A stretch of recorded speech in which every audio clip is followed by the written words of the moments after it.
Log on, tune in, find out. Another good idea from Cambridge. Model comparison games with algebraic rules. All right, thank you. And I'd like to thank the organizers for inviting me to participate in this program. So the subject of my talk today will be essentially various combinatorial games for comparing finite models up to logical equivalence. So all the games that I will consider will essentially be extensions of the Ehrenvoigt game for first order logic, which I assume you're all familiar with. And I'm just going to run through quickly the types of games that I will talk about before I sort of recall some of the details. So if you want to consider logics that are stronger than first order logic, such as fixed point logic, then we have a method of proving non-definability by means of so-called pebble games. If you consider extension of fixed point logic with operations for counting, then we have essentially two kinds of games. On the one hand, we have so-called counting or cardinality game by Immermann and Lander, and we have the so-called bijection game by Larry Halla. So these are all sort of well-studied, if you like, classical games in finite model theory. So in more recent years, people have studied extensions of fixed point logic with various sort of algebraic operations, in particular with operations for defining the rank of a matrix over a finite field. And later in this talk, I'm going to introduce a new type of pebble game, which can characterize definability in these fixed point logics with matrix rank. And the game protocol that we'll have to define for these types of matrix rank games essentially differs in quite a fundamental way from the standard pebble games, as I'll explain. And it turns out that this type of game protocol can be used to characterize essentially any kind of fixed point logic with the generalized quantifiers by suitably adapting the games in a certain way.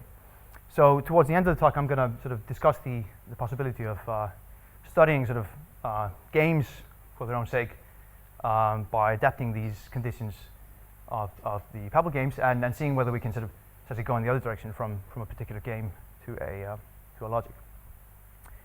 Okay, so I'll start by introducing some of these games.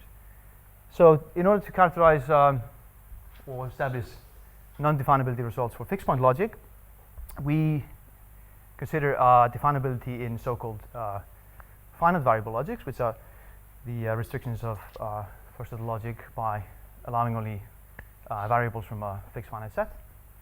So in this case, we write LK to denote first order logic with only variables x1 up to xk.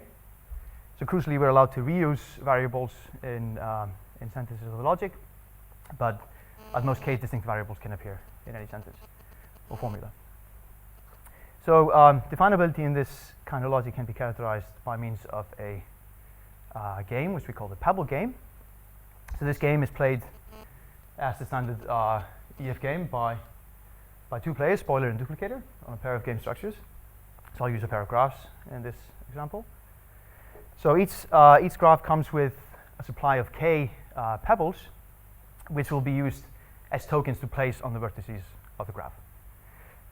So each round of the game, assuming we start with the blue and red, can you see these colors? Yes. We start with the blue and green pebbles on the game board, and initially we have the red pebble off the board, as an example. So each round starts by spoiler choosing a pebble to move, for example, the red pebble in G, and placing it on a particular vertex of G. In response, duplicator has to move the corresponding pebble to a vertex of the opposite structure. So she moves the red pebble on a vertex of H. And this completes a round of the game. And the game is allowed to continue for another round as long as the mapping defined by the pebbled elements is a partial isomorphism between the two structures.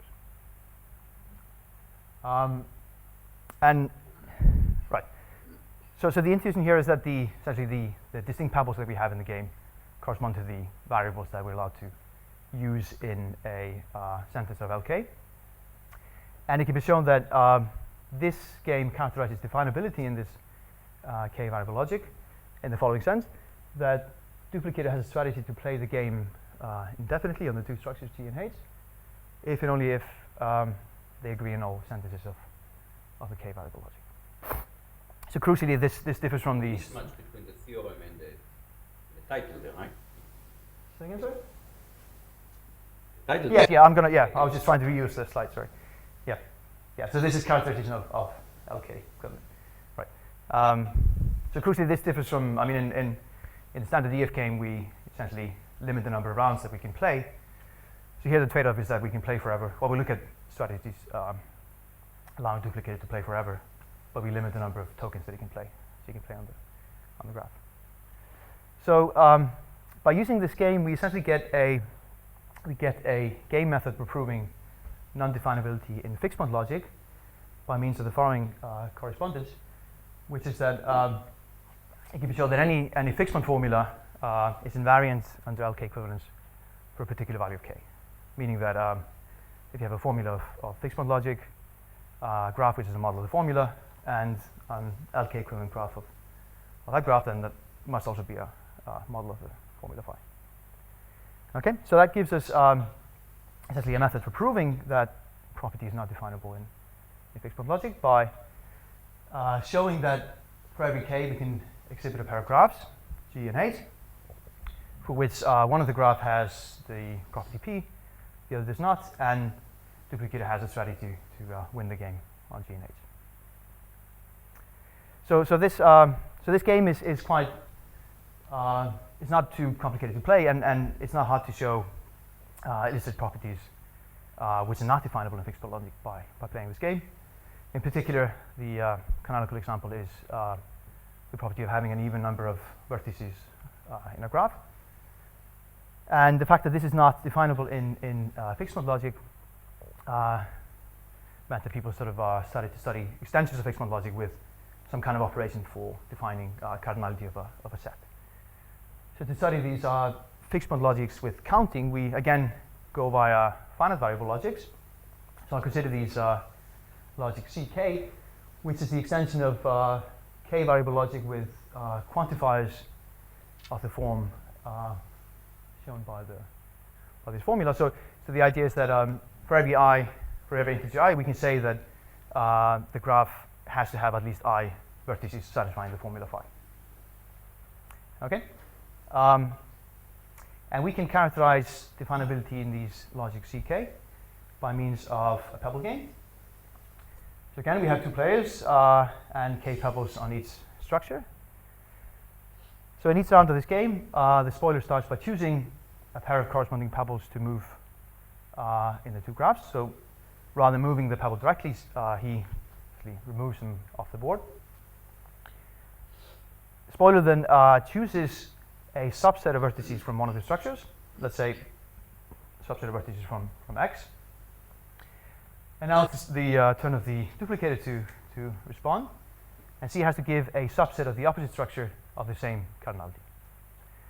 Now it's the strategy of spoiler to essentially choose a large set in one of the structures with the hope that spoiler can only choose, well, the large set that spoiler duplicator has to respond with has to have elements that are not sufficiently similar. So he's going to now challenge this move by the duplicator by essentially choosing to move the red pebble into the set that was given by duplicator, and now duplicator has to move the other pebble into the set given by the spoiler. Okay, so that completes the playing of the game, a round of the game. And as before, this game can continue for another round if there's a partial isomorphism defined by the pebble elements at the end.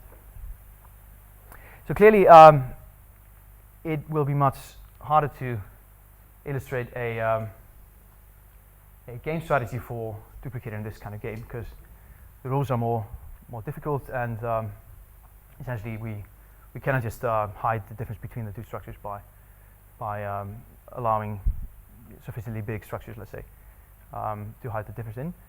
So, so it's much harder to actually exhibit sort of families of structures that are non-isomorphic, but on which the duplicator has a winning strategy. However, this has been done in a number of cases, and probably the most basic of these properties that this shows that is not definable in fixed point with counting is the property of the problem of defining whether a system of linear equations over a fixed finite field has a solution. So from the fact that this is not definable in fixed point logic with counting, people have in recent years studied extensions of fixed point logic with various algebraic operations, in particular with operations for defining the rank of a matrix over a finite field. And this gives us various kinds of logics, in particular this fixed point logic with matrix rank. So I'm not going to define the syntax of this logic. This is not really relevant to this context, but I'll rather sort of focus on the corresponding finite variable logic. And in order to do that, I need some notation. So I'll illustrate how we can define essentially matrices and the corresponding rank of these matrices with a formula in a graph. So assume we have a formula phi with two free variables x and y, and we have a graph G. Then I'll write this mg phi to denote the square matrix indexed by the vertex set of G. So the rows are indexed by B and the columns are indexed by B. For which it holds that if you take any pair of vertices A and B, and the corresponding entry in the matrix will have a 1 exactly when the formula phi is satisfied by that assignment, and a 0 otherwise. Okay. So, as an example, if you just take phi to be the formula that says that there's an edge between x and y, then the matrix M phi G will just be the adjacency matrix of the graph. And if you take it to be the formula that says that x and y are equal, then you have the diagonal of the matrix. Right. So again, we want to translate sentences of fixed point logic with rank into certain kinds of infinitary. What is the logic? Sorry? You haven't just told us that this define a... Yeah, so I'm not going to define the syntax of this fixed point logic with rank. How does rank become logic? Right. So I'm going to define this finite variable rank logic in the next slide using this kind of notation. Right. So we get this extension of k variable logic by allowing rank quantifiers of the following kind. So for every formula phi, we have a quantifier that says that essentially the rank of the matrix defined by phi should be at least I. Right. And I mean, for the fixed point logic, it's just more complex that you need. I mean, normally you define this in the context of a number extension of the structure and so on. Okay. So as before, we would like to get some kind of pebble game that can characterize definability in RK. And a natural first attempt to define such a game is to extend the counting game that we had for CK before by allowing essentially duplicator and spoiler to choose, rather than sets, they're allowed to choose matrix relations within the two structures. So we might have something like this. So we're playing on a pair of graphs. So spoiler at some point is allowed to choose a set within sort of V cross V rather than just a set of vertices. So the idea is that so if you consider these colored regions of this grid, then these would correspond essentially to 0, 1 matrices. So you imagine that once you select this colored section, that defines the matrix where you put 1 inside the colored for every sort of entry in the colored region, and 0 in the rest of it. So you might have a game like this. So spoiler chooses matrix over G, duplicate has to respond with a matrix over H, and these matrices should have the same rank over the finite fields of 2 elements. The problem is that while it can be shown that if duplicator has a winning strategy for this kind of game, then then the two structures have to agree on every sentence of RK. Then the converse of that is not necessarily true. So you may have sort of two RK equivalent graphs, but spoiler could still have a winning strategy in that game. And the problem is essentially that there's no restriction on the kinds of matrices that spoiler is allowed to choose in this sense.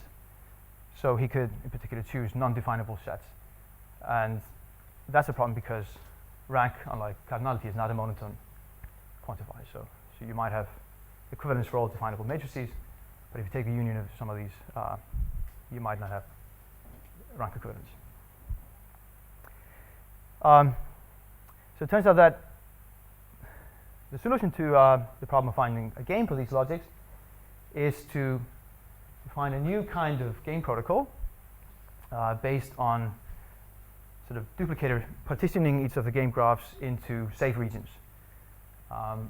And to illustrate this, before jumping into the game for rank logic, I'll sketch how this can be used to give a new kind of pebble game for the standard k-variable logic LK. So again, we're playing in a pair of graphs. So at the beginning of a round in this partition game, spoiler will choose a pair of pebbles to remove from the two graphs, the red ones. So unlike the standard pebble game, he's not going to put the pebble directly on one of the graphs. Instead, it's now the turn of the duplicator to move. And the duplicator now has to partition the vertex set of the graph G into disjoint regions. She has to do the same for the vertex set of the graph H, such that the two partitions have the same number of blocks, and there has to be a way to pair a block in each partition with a block in the other one. So there has to be a bidirection between the two partitions. How does this correspond to the kind of implicit underlying matrix? I'm slightly confused. Oh, sorry, no, I'm just talking about the Okay. yeah. Now I'm just talking about standard k-variable logic. Okay. And I'll explain with the matrix logic. Cool. Right. So intuitively, in this game, it's going to be the strategy of the duplicator to group together in each block all those vertices that look sufficiently similar. So you have to do that over G, do that over H, and then pair the blocks that have sufficiently similar vertices. But the point now is that once the duplicator has given these partitions, she's essentially done playing for the rest of the round. So now spoiler can look at the two partitions, choose one of the blocks over G, and place the red pebble into that block. And now he's free to choose to move the other pebble as well over the opposite structure, with the restriction that it has to be within the same block on the other side. So now we can move the red pebble on this orange-pink block. Right. So this game, although on the surface it looks quite different from the pebble game we had before, turns out to be equivalent in the sense that there's a winning strategy for duplicator if and only if they have the same, the two graphs satisfy the same k-variable sentences.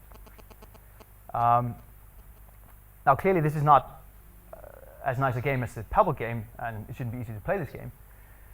But the nice thing about it is that this sort of idea of partitioning the game board turns out to be quite flexible, and we can use it to, by putting extra conditions on the partitions, we can get sort of different kinds of games for different kinds of logics.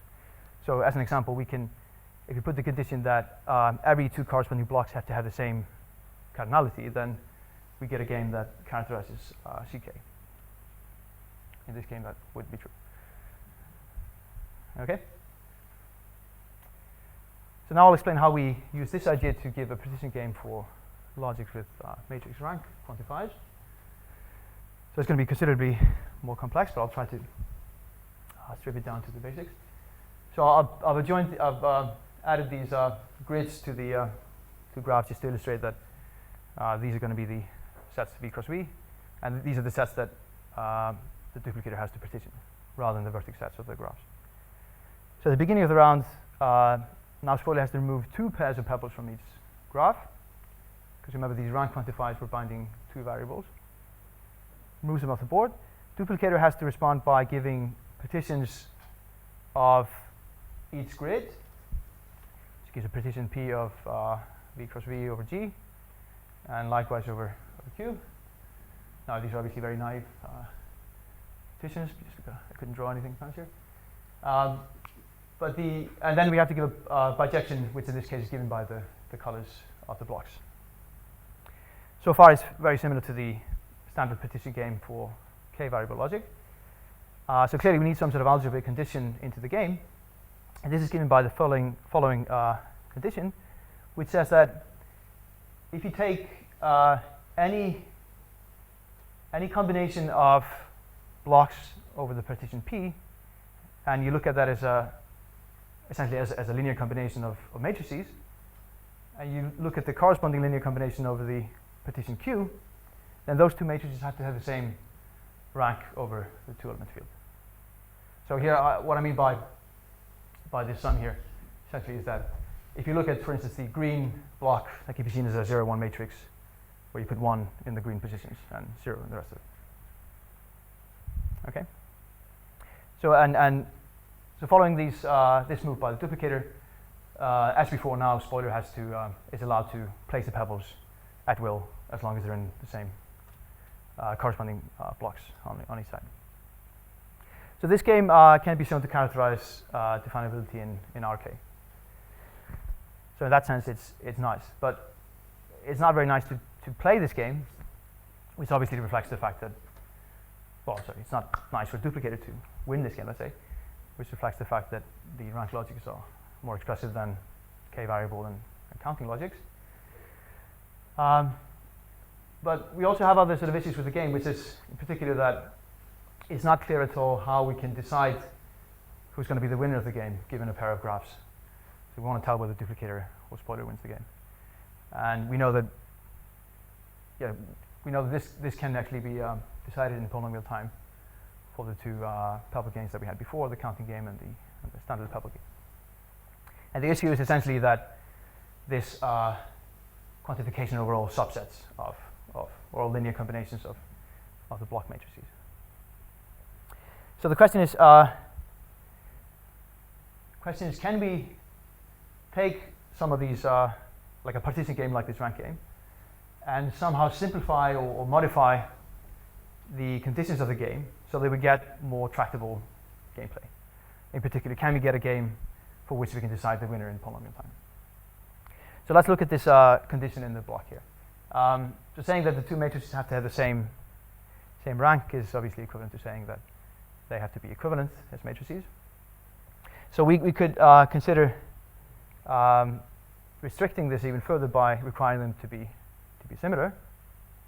And it can be seen that this kind of game actually corresponds to a fairly natural logic where we have, rather than rank quantifiers, we have actually quantifiers for the invariant factors of a matrix. But again, we have this second order condition that we have to run for all linear combinations. So the solution is to restrict this even further, so make it harder for duplicator to play the game, by requiring the families of block matrices that you get to be simultaneously similar. So I should explain this.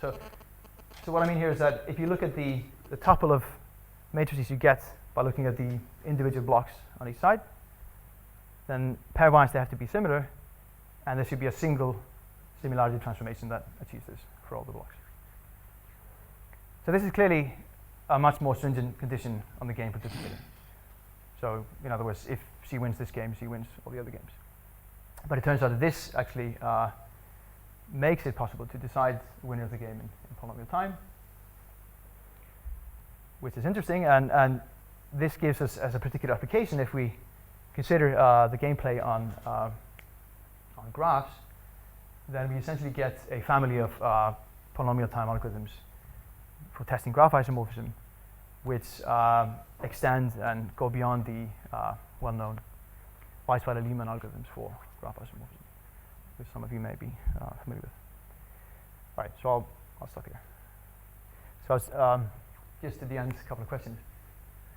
So essentially, the story that I was trying to say was we can sort of consider the standard direction in finite model theory, which is to start with the logic and consider a game that allows us to prove non-definability in that logic. But we can also, with these richer kinds of public games, consider the other direction, which is to look for tractable cases of games and see whether we get natural logics that correspond to them. And finally, so I mentioned that this last game that I defined essentially refines all the previous partition games, but it's not clear at all whether winning strategy in the matrix rank game also implies winning strategy in that similarity. All right, thanks.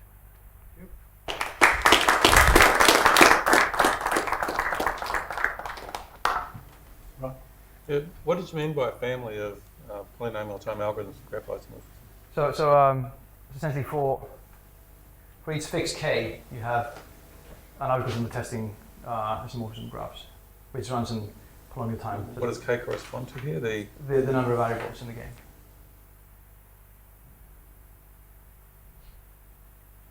So essentially, for high k's, it means that we'll essentially be considering tuples of elements from the two graphs. Do these correspond to any like known graph classes aside from bounded tree width or path width or any of those things? That's local tree width or you mean whether a fixed value of k would give us? Yes. That's another question. Open question. We know this. The bounded tree width already by Lehman gives you. Oh yeah, right. Well, we know. I know that. Yeah. So these but I was asking, does the bounded variable logic correspond to any of these classes? Does it imply that, or?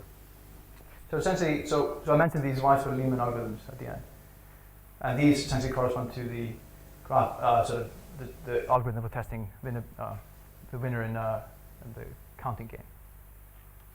So the algorithm for testing the winner in the counting game gives you a family of algorithms for graph isomorphism. So for each k, you have a polynomial time algorithm.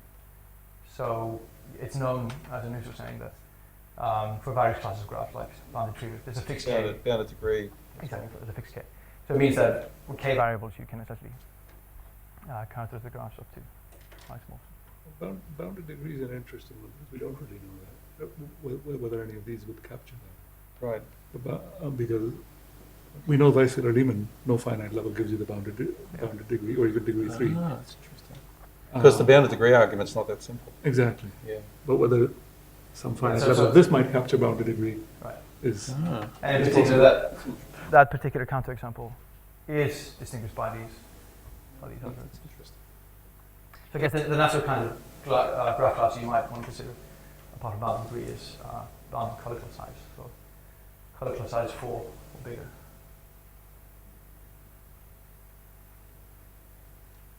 I think I don't have a sense of the expressivity of the rank logics. Can you give us a sense of what kinds of properties are expressible? For example, things like connectivity or being planar or being the skeleton of a polyhedron or something like that. Right. What kinds of non-necessarily rank properties are expressible in this? So properties would follow from the rank itself rather than.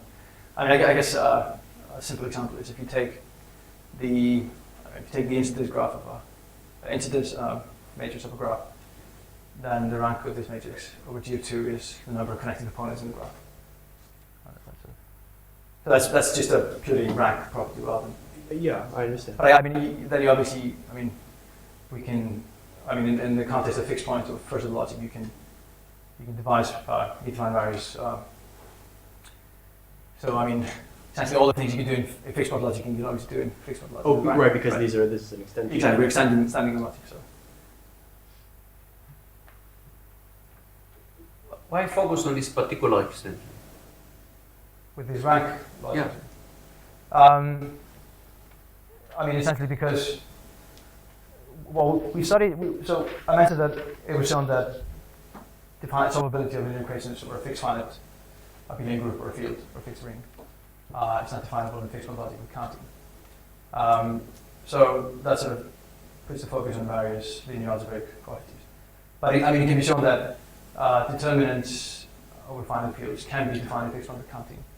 Ranks of matrices over the rational numbers can be defined. Do we have any reason to believe that if you just, do you think that just at the rank suddenly you'll get you all of polynomial time? No, sure. No, but it's a step, I guess, in the direction. And this I mean, in a sense, this connection with the games might be an interesting next step to take, which is that by finding a game that characterizes these rank logics, we identify richer family of games. But the focus on this particular, I mean, one can go and start throwing all kind of polynomial algorithm and then try to find game for them, right? I mean, it just seems somewhat arbitrary to me. Well, I guess I would argue it's not arbitrary in the sense that this seems to be a very basic linear algebraic operation, which is not in fixed. But linear algebraic operation, but we know that you can take Gaussian elimination and there is a very large universal algebraic extension of it. That's right. And that makes to me, I mean, in some sense, it's much broader and it makes much more sense to look at it. And that's something we have. But focus on a particular linear algebraic structure algorithm, that seems to me somewhat, I mean, you can spend an enormous amount of work, trying to characterize precisely this particular logic. But it's just not clear to me that how fruitful it would be compared to trying to look at the bigger scheme of algebraic polynomial algorithms. Right, and I mean that's a direction we're studying as well. I mean, I guess we started by looking at these logics just because they have. I mean, the syntax of these rank operators has a very particular and simple form, and they lend themselves well to games and stuff. So I guess it was a idea of trying to get some understanding of these logics before heading down further into universal algebra. Okay, thank you very much.